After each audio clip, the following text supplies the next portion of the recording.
प्यारे देशवासियों, सभी देशवासियों को नव वर्ष 2023 की हार्दिक शुभकामनाएं।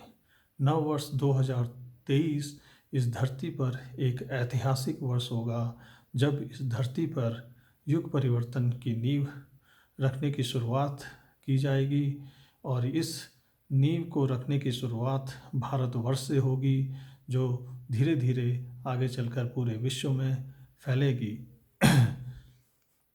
युग परिवर्तन जो कि एक साधारण मनुष्य द्वारा संभव नहीं है। युग परिवर्तन का पात्र वही साधक है जो ध्यान के द्वारा अपनी आत्मा को परमात्मा से मिला लेता है। परमात्मा जो कि निराकार हैं, वह स्वयं धरती पर नहीं आते हैं। जब साधक परमात्मा की शरण में जाते हैं तो हजारों साधकों में से परमात्मा एक साधक को चुनते हैं, उन्हें अपने दर्शन देते हैं और ज्ञान देते हैं और उन्हीं से इस धरती पर अपना कार्य करवाते हैं, जिन्हें अवतार कहा गया है। देशवासियों, यूँ तो आपने अवतार की बहुत सी कहानियाँ सुनी हैं, लेकिन आप भाग्यवान हैं कि जो आप अपनी आँखों से इस बार अवतार किस तरह से धरती पर अपना कार्य करते हैं देखेंगे, और आप और भी अधिक भाग्यवान हैं कि जब युग परिवर्तन में आप अवतार का सहयोग करेंगे। युग परिवर्तन करने के लिए देश की राजनीतिक व्यवस्था को बदलना पड़ता है। देशवासियों, इस समय धरती पर कलयुग चल रहा है और भारतवर्ष में जो इस समय परिस्थितियां हैं वह घोर कलयुग की ओर इंगित करती हैं। राजनीतिक पार्टियों के प्रतिनिधि जिस तरह से समाज में जहर घोल रहे हैं और सांप्रदायिकता फैला रहे हैं, दो संप्रदायों का ध्रुवीकरण कर रहे हैं, वह भारतवर्ष के भविष्य के लिए एक चिंता का विषय है। देशवासियों, ये आसुरी स्वभाव के प्रतिनिधि खुद तो नरक में जाएंगे ही, लेकिन ये आपको भी नरक में जाने का रास्ता दिखा रहे हैं।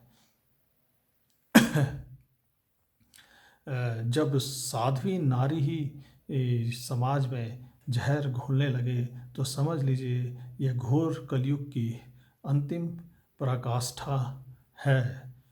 देवभूमि उत्तराखंड में जब एक युवती रोजगार के लिए अपने घर से निकलती है तो नियोक्ता द्वारा उसे जबरन देह व्यापार में ढकेलने का प्रयास किया जाता है।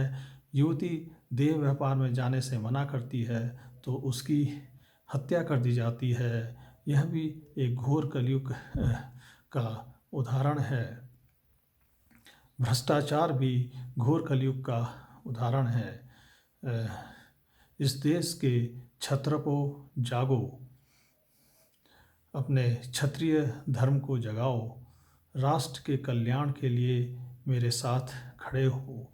इसी में राष्ट्र का कल्याण है और तुम्हारा भी कल्याण है।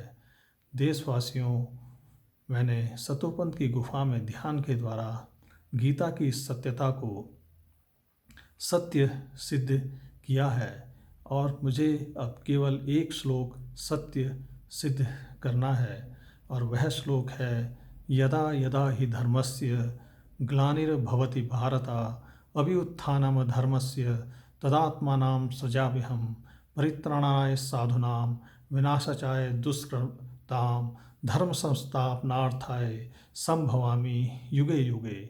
लोकतंत्र में इस श्लोक को सत्य सिद्ध करने के लिए मुझे जनता के बीच में जाना होगा और मैं शीघ्र ही जनता के बीच में आऊँगा। जय भारत।